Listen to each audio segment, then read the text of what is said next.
بسم اللہ الرحمن الرحیم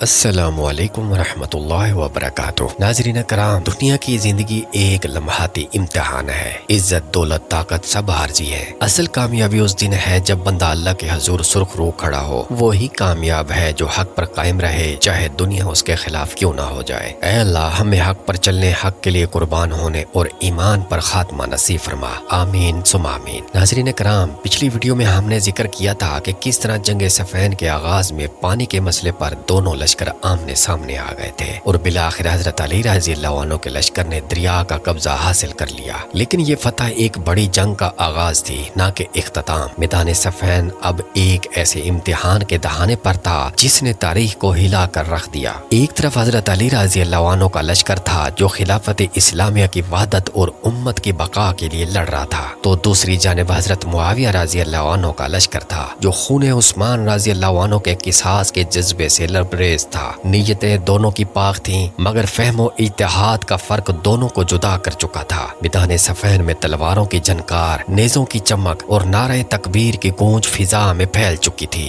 ہر چہرے پر عزم تھا، مگر ہر دل میں درد بھی۔ اسی شور و غل کے بیچ ایک نورانی اور باوقار چہرہ نمایاں ہوا، حضرت عمار بن یاسر رضی اللہ عنہ۔ عمر کے اس حصے میں بھی وہ ایمان اور حوصلے کی مثال بنے کھڑے تھے، ہاتھ میں تلوار، زبان پر ذکر الہی اور دل میں عشق رسول صلی اللہ علیہ وسلم۔ انہوں نے اپنے ساتھیوں کو پکارا، آج بھی ہم وہی راہ چل رہے ہیں جو بدر، احد اور خندق میں تھی۔ ہم محمد صلی اللہ علیہ وسلم کے دین کے لیے لڑ رہے ہیں، کسی ذاتی مقصد کے لیے نہیں۔ یہ الفاظ گویا ایمان کی تپش تھے جو لشکر کے دلوں میں بجلی کی طرح دوڑ گئے۔ حضرت عمار رضی اللہ عنہ نے صفوں میں آگے بڑھ کر دشمن پر حملہ کیا۔ نیزوں اور تیروں کی بارش میں وہ نہ ڈگمگائے نہ پیچھے ہٹے۔ اسی دوران انہوں نے ایک گھونٹ دودھ پیا، چہرے پر مسکراہٹ آئی اور فرمایا، مجھے میرے محبوب صلی اللہ علیہ وسلم نے فرمایا تھا عمار تجھے ایک باغی گروہ قتل کرے گا۔ یہ کہہ کر وہ دشمن کی صفوں میں داخل ہوئے، تلوار چمکی، صدائیں بلند ہوئیں، پھر ایک لمحہ آیا، ایک نیزہ آیا اور حضرت عمار رضی اللہ عنہ زمین پر گر گئے۔ ان کی روح پرواز کر گئی، مگر میدان صفین ساکت ہو گیا۔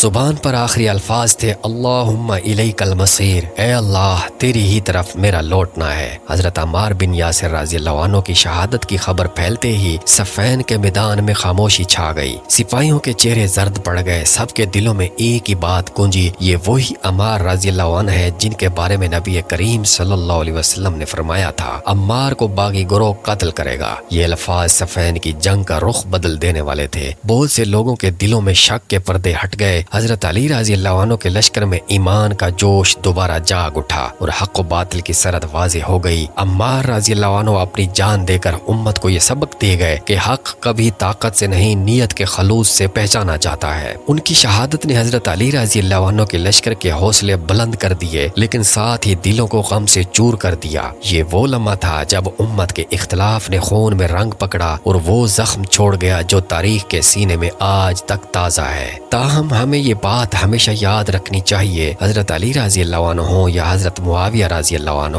دونوں صحابہ رسول صلی اللہ علیہ وسلم ہیں۔ دونوں نے اجتہاد کیا، نیت خالص رکھی اور اسلام کے خیر و خواہ تھے۔ اختلاف نیت کا نہیں تھا، فہم کا تھا، اور یہی تاریخ کا سبق ہے کہ ایمان کا معیار یہ نہیں کہ کون جیتا کون ہارا، بلکہ یہ ہے کہ کون حق پر قائم رہا۔ انشاءاللہ تعالی اگلی ویڈیو میں ہم تحکیم کے واقعے اور امت میں اختلاف کی جڑ پر بات کریں گے کہ جنگ صفین کے بعد کیا ہوا، حضرت علی رضی اللہ عنہ نے صبر کیوں کیا اور امت نے کون سا راستہ اختیار کیا۔ اگر آپ کو یہ ویڈیو پسند آئی ہو تو لائک کریں، چینل حق آواز اردو کو سبسکرائب کریں اور اسلام کی سچی تاریخ کو آگے پھیلائیں۔ اللہ ہمیں حق پر ثابت قدم رکھے، آمین ثم آمین۔ والسلام علیکم ورحمۃ اللہ وبرکاتہ۔